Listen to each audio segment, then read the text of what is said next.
All right, another spicy pep talk today. Today, we are talking about something that I used to do a lot, and that is being a martyr to motherhood. For those of you who do not know what a martyr is, I actually had to Google this one day because I was like, well, what does martyrdom mean? Like, what does it mean to be a martyr? Basically, it means you're being a victim to your circumstances. And here's what I want to say to this because I used to do this all the time. I used to fall into the trap that society would tell us that once you become a mom, good luck getting a shower before noon. You'll never eat a hot meal again.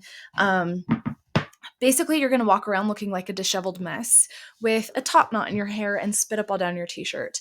Now, while some of these things are true sometimes, this is not the vibe.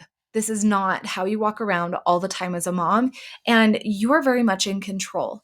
And so I think something that I gave my control away to was this martyrdom, this lie that society told us that motherhood has to be a chaos train. I really believed it. I really believed it for a long time. And finally, one day, I just got pissed enough with life that I was like, you know what? I'm actually not living life this way. And I changed it. And the thing is, universal law, right? The power of one. What is available to one is available to all, should we choose to go after it. It's the same thing here. If you want to choose to be a martyr to motherhood, if you want to choose to resent your kids because you're not getting the things that you want, you're not getting that shower before noon, you're feeling like you're not able to take care of yourself and do the things that you desire to do, that's on you. That is on you as a mom. And I say this with so much love because I have been here. I've been in your shoes. I have been overwhelmed and frustrated with life. And I used to be the girl that would be like, well, yeah, that's easy for you to say. Like, look where you're at. And here's what I will tell you. I was that girl, and I am not that girl anymore. And now I look at people who are living lives that I desire to live, and I'm like, okay, that is what I want. And so, like, for me, this just started off, honestly, like you. I would hear these podcasts, you would see these TV shows. I'm trying to think of like what used to be my main source of like information, like Dr. Phil. um, I would Instagram. I think Instagram's a huge one. And what we don't realize a lot of the time is that that is somebody's highlight reel. That is the pieces of humans' lives that they are wanting you to see and allowing you to see. There are a lot of things in my life that I don't share on Instagram, and there are a lot of things that I do. And so, what you see on these little social squares is very little. And I know that you've probably heard people say that a million times, and I get it. It is still kind of hard to not get caught up in wishing and hoping, wishing and hoping, but wishing and hoping that you were there too. And I used to look at these women and I'd be like, well, that's easy for you. Like you're making 10K a month, you're making $100,000 a year, you're making whatever it was, right? And now I'm in this place. I'm not making $100,000 a year yet, but I'm in a place where life feels really good. I feel like I have a life that a lot of people aspire to have. We have so much freedom. We are able to do the things that we want when we want to do them. And while my dreams are still a little bigger than my bank account at the moment, life feels good, really good. And I love how I'm showing up as a mom. I'm still always working and improving there because I am seeing little ways that I'm like, oh, I want to do this differently.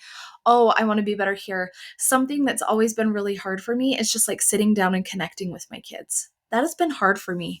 I like to do things with my kids. So I like to take them hiking. Let's go swimming. I will go out and jump on the tramp with them. But when it comes to like sitting down, having a one-to-one conversation face to face, that feels really hard for me.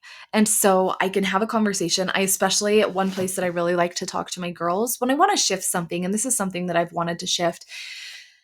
And let me give you a little backstory here because my two oldest girls got a very different mom than my two youngest.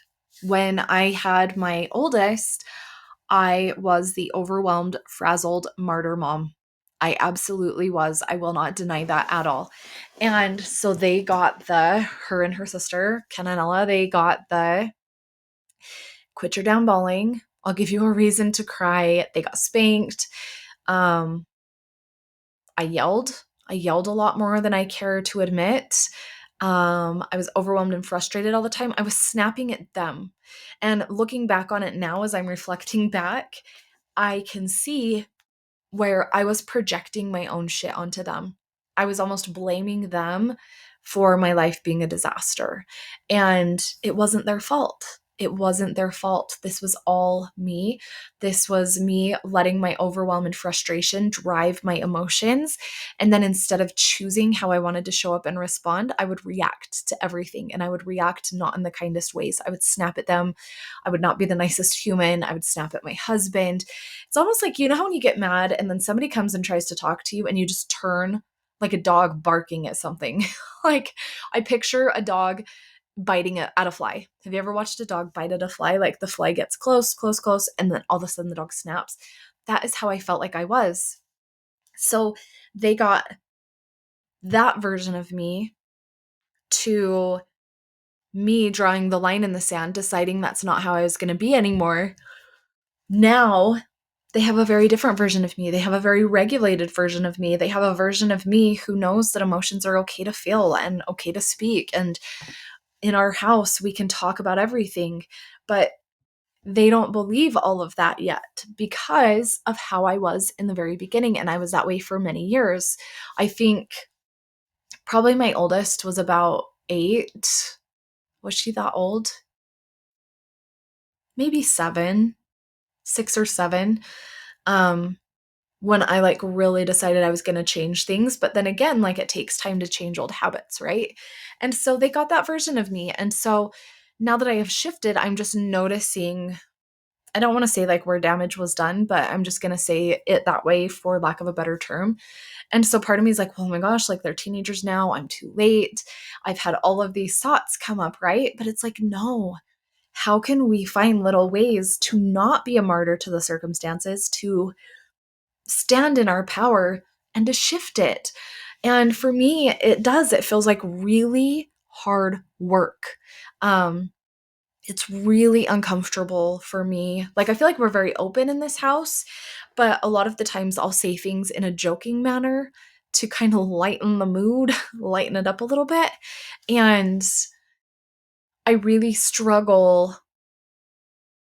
I don't want to say I struggle holding firm boundaries because I have no problem with that. But every now and then they'll kind of joke with me and it'll be like a little dig at what can I get away with and pretend I'm joking, but really like it doesn't feel good to me. That's kind of where I'm struggling right now is like, okay, how do I approach this? How do I say, hey, actually, I'm not available for you to talk to me this way? And as I'm answering that, I'm feeling like this is exactly what I say to them. Like, hey, I'm actually not available for you to talk to me that way. Let's have a little more respect. Um, but there's a part of me that's still like really uncomfortable with that because I don't like confrontation, and not that they're going to freak out. I don't think that's it at all. But there's just these little parts of us, right? There's these little parts. I'm like, how do I want to say this? And I'm stumbling all over my words, right? There's these little parts of us that just aren't quite sure. And it's like, oh, if you say that, she's going to be pissed. And then there's that other part of me that's afraid to have her pissed at me. And so it's just like, I don't know, such a paradox. Like motherhood is just a paradox all in one, right? Like we love them, we hate them. We we want to spend more time with them, we want to spend less time with them. It's just so funny all the paradoxes in motherhood. Um but here's the thing. We get to know that we are not perfect. We get to know that we are trying our best. We get to baby step in and try things. And here's what has worked for me. And I hope that you can like take what you want from this and decide what works for you. I have needed to baby step my way in. And so something I'll do is like, I'll start with something small. So for those of you who have been following along with my journey, oh my gosh, excuse me. Know that I've created a boundary. It's actually a whole boundary guide for you. I typed up a PDF and talked about internally motivating your kids and what I've learned from my kids' therapists, and then created this little task list because, again, I could go down a whole nother rabbit hole of like the mental load that we as moms carry for our kids and how to get that out of our head. And so I've created this task chart. And so this is where the boundaries fell in our house, is that I got it off of my plate and out of my head and onto this boundary list. And then my kids are in charge of making sure they get it done. That's it. But if they don't get it done, there's a consequence. And where was I going with this? I'm trying to remember at this point. Guys, I'm going off on tangents here. I feel like I have so much to say on this subject. But um yeah, I don't remember, but as far as like other boundaries go and expectations, it's like I don't know how to approach certain things. And so while I do feel like we have a very open household here, we can talk about everything. It's not it's not that we sit down around the dinner table and have full-on conversation.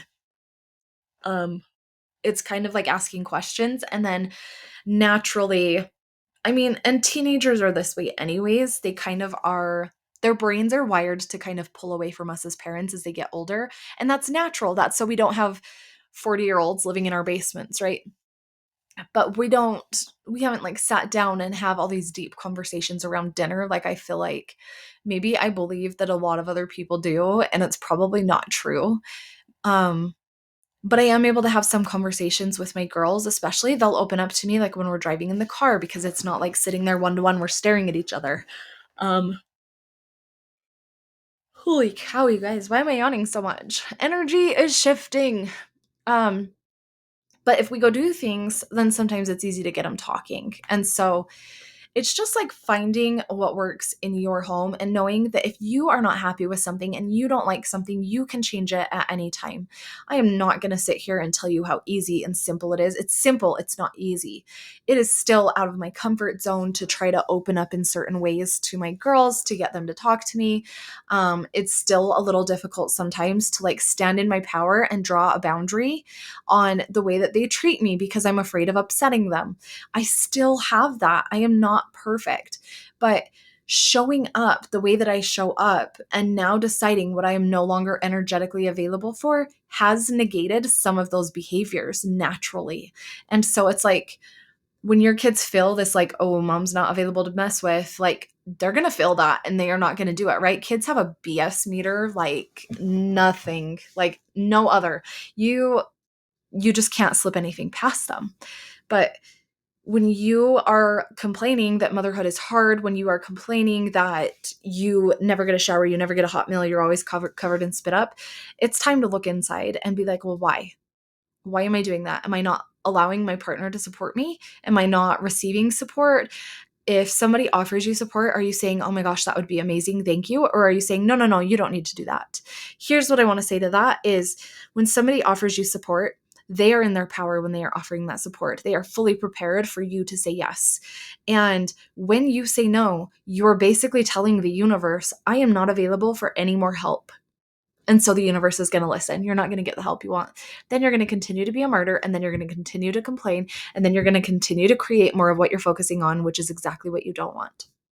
Let's change that. You are in control. We cannot control everything that happens in life. We can control how we respond to everything that happens in life. So if you want to continue to listen to the BS that society is feeding you about being a martyr in motherhood and never getting a shower before noon and having this dirty top knot bun in your hair and a t-shirt with spit up all over it, that is your choice. But if you want to live a different life, then you also have a choice to change it. And that is what this is all about. So stop choosing to be a martyr, take control of your life, step into your power, and show the F up. And I will talk to you next time.